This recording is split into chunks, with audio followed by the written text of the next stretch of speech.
Army के थे, ये अभी आर्मी में नहीं है। तो मैं आपसे पूछना चाहता हूं,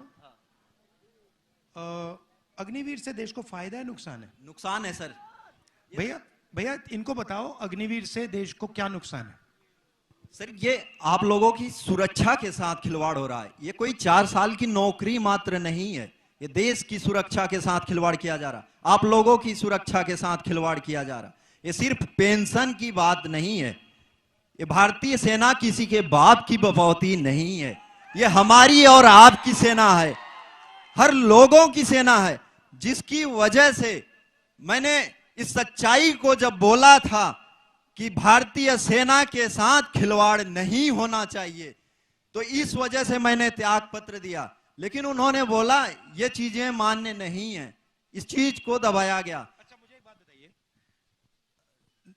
पहले जो आर्मी थी उसमें एक है, दे देंगे आपको, उसमें कितने कितने सालों की ट्रेनिंग होती थी? सर मेरी खुद 3 साल की थी और उसके बाद 1 साल की और एडवांस। तो आपकी 4 साल की ट्रेनिंग हुई। आप मुझे बताओ, जो अग्निवीर को 6 महीने की ट्रेनिंग दी जाएगी, उससे काम बन जाएगा?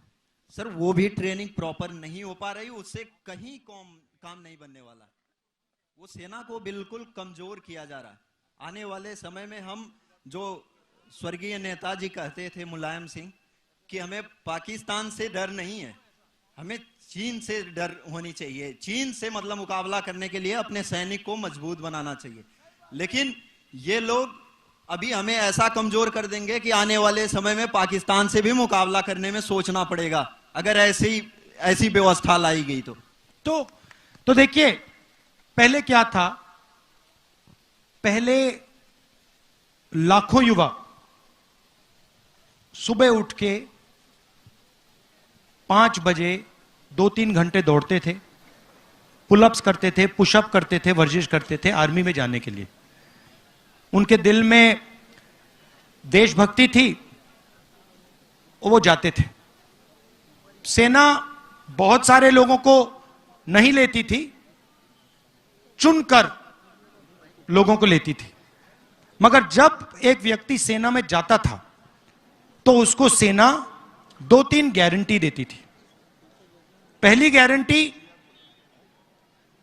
कि हम आपकी रक्षा करेंगे, कुछ भी हो जाए, हिंदुस्तान की सरकार, हिंदुस्तान की सेना, हिंदुस्तान की जवान की रक्षा करेगी। दूसरा वायदा, आपकी सर्विस के बाद आपको गारंटी करके हम पेंशन देंगे। तीसरा वायदा, आपको कैंटीन की फैसिलिटी मिलेगी। और शायद सबसे जरूरी वायदा, अगर आप युद्ध में शहीद हुए तो आपको शहीद का दर्जा मिलेगा, आपको, आपके परिवार को इज्जत और रिस्पेक्ट मिलेगी। वो जवान के लिए सबसे बड़ी चीज होती है। आप उसको कुछ मत दो, आप उसको पेंशन मत दो, कैंटीन मत दो, कुछ मत दो।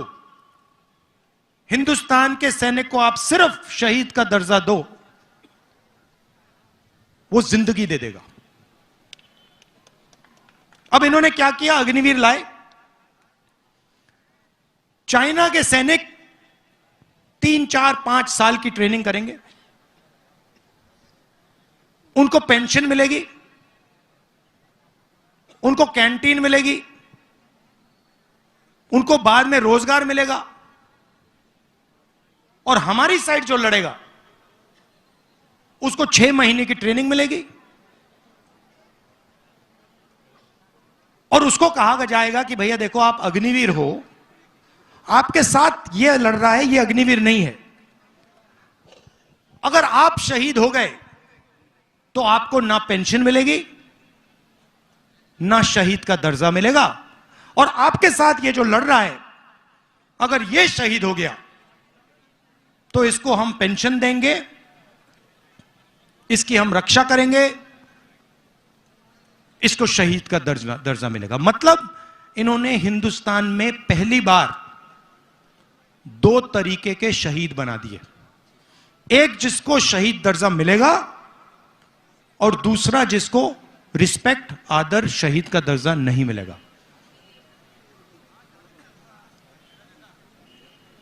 सही? तो इससे क्या, आपको क्या लगता है, हिंदुस्तान की सेना मजबूत होगी, कमजोर होगी? कमजोर होगी, मनोबल गिर जाएगा। अच्छा, पहले क्या होता था? हथियार कौन बनाता था? HAL। हाँ, सब कुछ जानते हो आप लोग, गुजरात के लोग सब कुछ जानते हैं। HAL, Indian ordnance factory, DRDO। अब कौन बना रहा है? अदानी डिफेंस। वो अंबानी अनिल अंबानी में, उसका थोड़ा बिजनेस खराब हो गया बेचारे का। तो अब क्या होगा? सिपाही को, जवान को पेंशन नहीं मिलेगी, शहीद का दर्जा नहीं मिलेगा, कैंटीन नहीं मिलेगी, अदानी की राइफल मिलेगी। कारतूस भी अदानी बनाएगा, ड्रोन भी अदानी बनाएगा, राइफल भी वो बनाएगा। बनाएगा नहीं, इजराइल की कंपनी के साथ उसकी पार्टनरशिप होगी, असेंबल करेगा, थोड़ा सा पैसा वो लेंगे, थोड़ा सा पैसा ये लेगा, और हिंदुस्तान का जवान बिना ट्रेनिंग के शहीद होगा। तो ये है इनकी सोच। इसका बहुत जबरदस्त नुकसान होने वाला है। अभी जनता को समझ नहीं आ रही बात, इससे बहुत भयंकर नुकसान होने वाला है सेना का और हिंदुस्तान का। गर्मी, बारिश, बर्फ, सब कुछ देख लिया, और रास्ते पे हजारों लोगों से बात हुई। यात्रा के अंदर से, भीड़ से एक बहुत अच्छा सुंदर नारा आया, नफरत के बाजार में मोहब्बत की दुकान खोलनी है। क्योंकि ये देश नफरत का नहीं है, हिंसा का नहीं है, मोहब्बत का देश है। मगर बीजेपी, RSS के लोग जहां भी जाते हैं, भाई को भाई से लड़ा देते हैं, नफरत फैला देते हैं। तो विचारधारा की लड़ाई है। पहली यात्रा में बहुत सारे लोग आए, पैदल चले, गुजरात के लोग हमसे कहते हैं, देखे आपने यात्रा की मगर गुजरात तो आए नहीं, केम छो तो नहीं बोला आपने। मणिपुर के लोगों ने कहा, उड़ीसा के लोगों ने कहा कि आपने साउथ से नॉर्थ कर दी, ईस्ट से वेस्ट करनी चाहिए।